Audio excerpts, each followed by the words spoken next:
In this episode of Film Stock Reviews, I'm reviewing American Horror Stories, the spin-off of the American Horror Story franchise. Now basically, this is a 7-episode season. This is the first season. It did get renewed for a second season. And each episode tells a different story about a horror lore or horror myth. Now, the interesting factor about this was that I was really skeptical because we did get like 10 seasons of American Horror Story. And then having a spin-off series was a really smart idea because you can go so many ways with horror lores and how horror is done in a horror mythology for that matter. But it was kind of disappointing. It was kind of disappointing because episode 1 and 2 were about going back to the murder house from American Horror Story Season 1. And it's called Rubber Woman Part 1 and Rubber Woman Part 2. The way it was done was interesting. But we find out that a family moves into the infamous murder house. Things start happening, and then all this chaos is ensuing. The rubber woman suit, and we find certain things are happening. It's just so bad and interesting that we didn't need to go back to murder house at all. I mean, it was fine when we went back to it in American Horror Story Apocalypse because that was a crossover between Coven and Murder House, which was good. But for me, I didn't really think we needed to go back to a murder house in the first 2 episodes. Episode 3, which was called Drive-In, basically tells the story about a drive-in screening of a banned movie. Very, very big letdown. Again, I didn't find this episode intriguing at all. The concept was great about a drive-in movie being banned and all the ramifications that happen after audiences start killing each other, and then what happens at the end of when this movie does get released is really, really interesting and really, really fun, but it could have been so much better. Now, episode 4, The Naughty List, basically tells who goes into the lore of, YouTube channels and everything. We see Danny Trejo in this, who plays a mall Santa who goes on this weird sort of spree, so to speak, and it's very, really fun and interesting. He plays a killer Santa. That's all I'm going to say. Danny Trejo as a killer Santa is really fun and really good. It's called The Naughty List. It's good. But this is something that should have came out during, I want to say, if they did American Horror Story Christmas or something like that. If they do American Horror Story Christmas, I want to state for the fact right now, that would be a great idea. And if Ryan Murphy does see this, or FX does see this, please do American Horror Story Christmas with a horror spin to it, which would be great. This is what that is. This is American Horror Story Christmas, episode 4, The Naughty List, which was really, really interesting and really good. I liked it because Danny Trejo was in it, and that was it. Other than that, the acting of it was really slow, really, not that fun at all. Felt like it was forced at times. Episode 5, Ball, is one of the most interesting, intriguing ways I've seen a horror episode of anything done at it. It takes place where a pregnant woman named Lily, played by Billy Lord, after failed several attempts to get pregnant, receives a totem from a woman called Bernadette. She gives it to him, like, here, this is what's happening, this is how you'll get pregnant. And everything just starts spiraling and crazy. It's such a well-written story that I was very surprised that this wasn't its own entire season of an episode of a whole season, which would have been fantastic, which would have been so good and so interesting. And when you find out what, Liv did, the character that Billy Lord plays, is so good.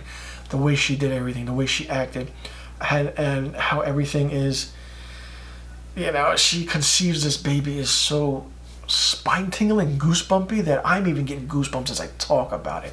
It's so good, and probably this is the best episode in this season of American Horror Stories, which was really fun. I love the acting, I loved how the story was done, and I loved the twist that happened in the end. It was really fun, and if you do watch it, you don't have to watch these in order. You can watch it episodically, so if you want to watch episode 5 first, do that. Do so. I actually highly recommend you do that. Actually, don't do that. Let me just say, don't do that. Watch the bad episodes first and then watch the good ones last. This way you leave with a good taste in your mouth. Now, episode 6, Feral, tells the story of about disappearances at a camping trip and certain things are happening. We see things happening where Cody Fern is just doing his own thing, and it's probably Cody Fern's best performance in American Horror Story, other than American Horror Story Apocalypse, where he played the Antichrist. And when you find out what Farrell means in this episode, it's really, really shocking and really, really crazy. Farrell was good, but it wasn't as good as the previous episode, Ball, episode 5. Episode 6 was good, but could have been fleshed out a little bit more and better. It was confusing at times, but it was done in a way where they got his point across, but it wasn't scary. Of course, there's like oh shit moments, but other than the oh shit moments, episode 6 was good, but not great.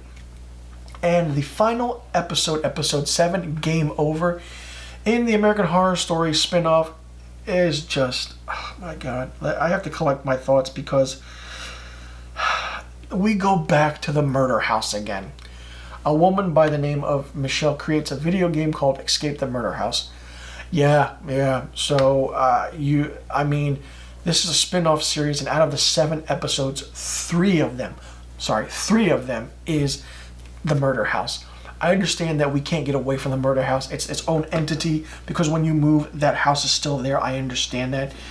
But you could have done a better idea of how this was done.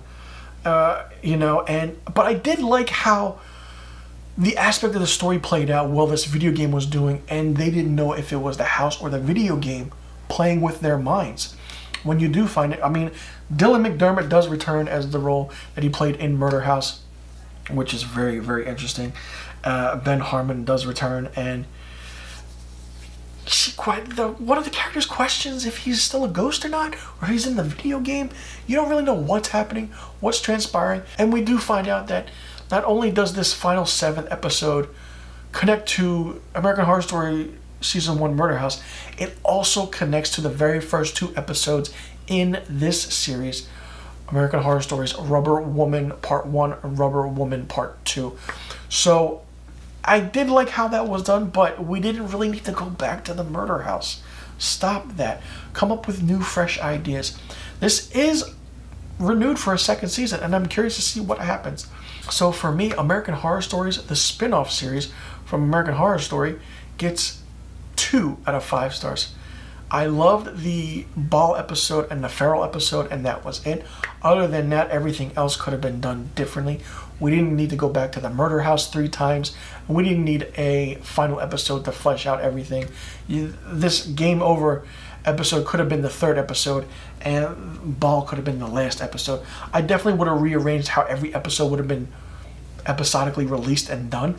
But it's FX, it's Ryan Murphy. I'm not saying Ryan Murphy is bad at what he does, but Ryan Murphy had a say in writing episode 1 with Brad Fulchek, and other than that, he had a say in writing episode 7 with Brad Fulchek.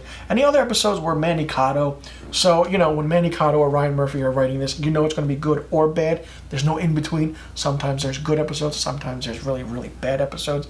But with American Horror Stories, with being different episodes, being the horror lore, and I understand they want to do that because they have different ways of going back into these things. I'm pretty sure if season 2 is done, you could go back to the asylum in American Horror Story Asylum. You could touch on the Covens. You could touch on Freak Show at the hotel that Lady Gaga was at. It's every certain way. You probably could touch on Roanoke or everything 1984 again by just putting it out there. But don't revisit seasons again when those seasons are done.